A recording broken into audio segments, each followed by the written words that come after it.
अयोध्या कांड। पता है, ये वो हिस्सा है जहां से पूरी कहानी एकदम से पलट जाती है। तो कहानी शुरू होती है अयोध्या से। और माहौल कैसा है? सब कुछ एकदम परफेक्ट। राम और सीता का विवाह हो चुका है, पूरे राज्य में जश्न का माहौल है, चारों भाइयों में इतना प्यार है कि मिसाल दी जाती है। मतलब हर तरफ बस शांति और खुशहाली है। और राजा दशरथ, वो तो सबसे ज्यादा खुश थे। अपने चारों बेटों को देखकर उन्हें एक संतुष्टि मिलती थी। उन्हें लगता था बस मेरा जीवन सफल हो गया, अब राज्य का भविष्य बिल्कुल सही हाथों में है। और इसी खुशी में, इसी सुकून में राजा दशरथ ने एक बहुत बड़ा फैसला लिया। उन्होंने भरी सभा में ऐलान कर दिया कि अब वक्त आ गया है कि अयोध्या का सिंहासन उनके सबसे प्यारे बेटे, जो प्रजा के भी दुलारे थे, राजकुमार राम को सौंपा जाए। सब कुछ बिल्कुल सही जा रहा था। जश्न की तैयारियां जोरों पर थी, लेकिन कहते हैं ना, किस्मत को कुछ और ही मंजूर था। कहानी में एक ऐसा मोड़ आने वाला था जो सब कुछ बदल कर रख देने वाला था।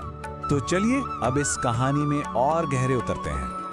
देखिए, एक तरफ तो पूरा का पूरा राज्य जश्न में डूबा है, अपने राम के राजा बनने की खुशी मना रहा है। और दूसरी तरफ महल के ही किसी अंधेरे कोने में एक बहुत खतरनाक साजिश, ईर्ष्या और जलन की एक साजिश धीरे धीरे पनप रही थी।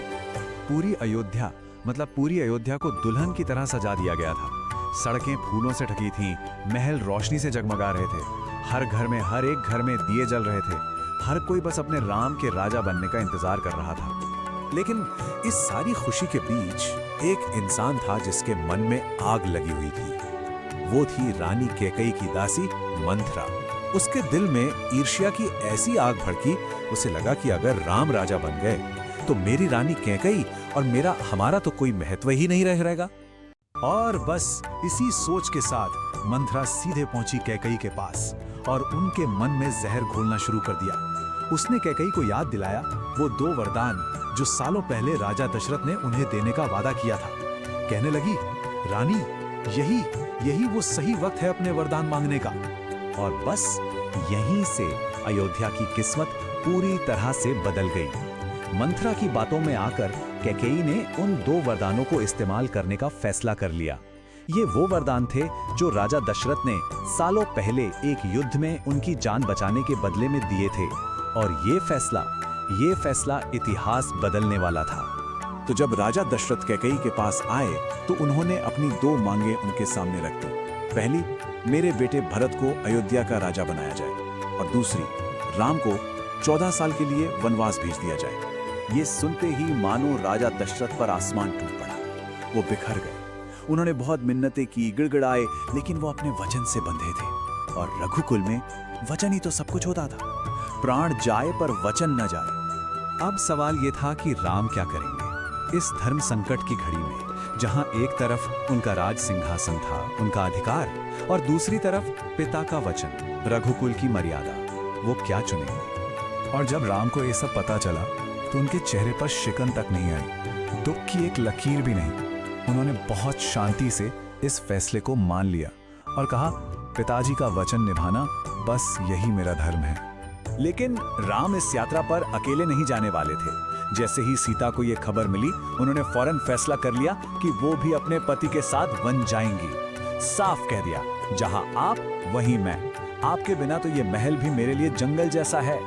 और फिर लक्ष्मण कैसे पीछे रहते भाई का प्यार था, उन्होंने भी ठान लिया कि बड़े भाई को अकेले नहीं जाने देंगे। कहा, भैया, मैं आपकी सेवा करने, आपकी रक्षा करने आपके साथ चलूंगा। और इस तरह इन तीनों ने एक साथ महल के सारे सुख छोड़ दिए और वन जाने का फैसला कर लिया। और फिर वो दिन आ ही गया, वो दुख भरा दिन। अयोध्या के राजकुमार राजकुमारी, उन्होंने अपने राजसी कपड़े उतारे, सन्यासियों वाले वस्त्र पहने और महल से विदा ले ली। सोचिए जरा उस पल को। राम, सीता और लक्ष्मण ने जैसे ही अयोध्या छोड़ी, पूरी की पूरी अयोध्या रो रही थी। हर कोई, क्या प्रजा, क्या जानवर, कोई भी अपने प्यारे राम को जाते हुए देख नहीं पा रहा था। हर तरफ बस आंसू थे। और इस बिछोह का सबसे गहरा सदमा वो राजा दशरथ को लगा। वो अपने बेटे से जुदाई का दुख बर्दाश्त ही नहीं कर पाए और राम राम कहते कहते उन्होंने अपने प्राण त्याग दिए। अब ये सब जब हो रहा था ना, तब भरत अयोध्या में थे ही नहीं। वो तो अपने ननिहाल गए हुए थे। जब वो वापस लौटे और उन्हें पता चला कि पिता की मृत्यु हो चुकी है और भाई राम वनवास चले गए हैं और ये सब क्यों हुआ, तो वो अपनी माँ कैकेयी पर बहुत बहुत गुस्सा हुए और दुख में डूब गए।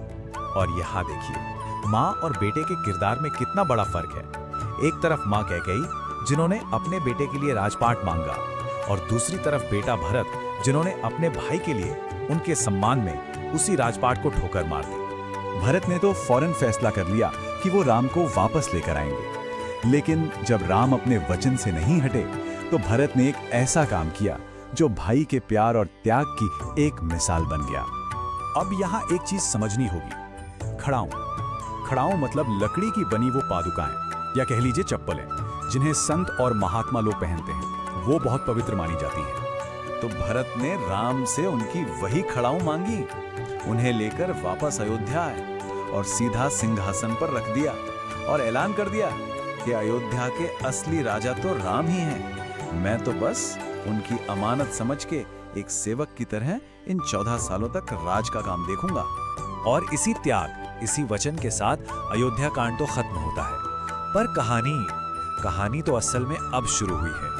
असली मुश्किलें, असली चुनौतियां वो तो अब सामने आएंगी। तो अब आगे क्या होगा? इन 14 सालों के वनवास में राम, सीता और लक्ष्मण को कौन-कौन से खतरों का सामना करना पड़ेगा और वो कौन सी घटना घटेगी जो रामायण के सबसे बड़े युद्ध की वजह बनेगी? मतलब सीता हरण कैसे होगा? ये सब जानेंगे हम अगले भाग में।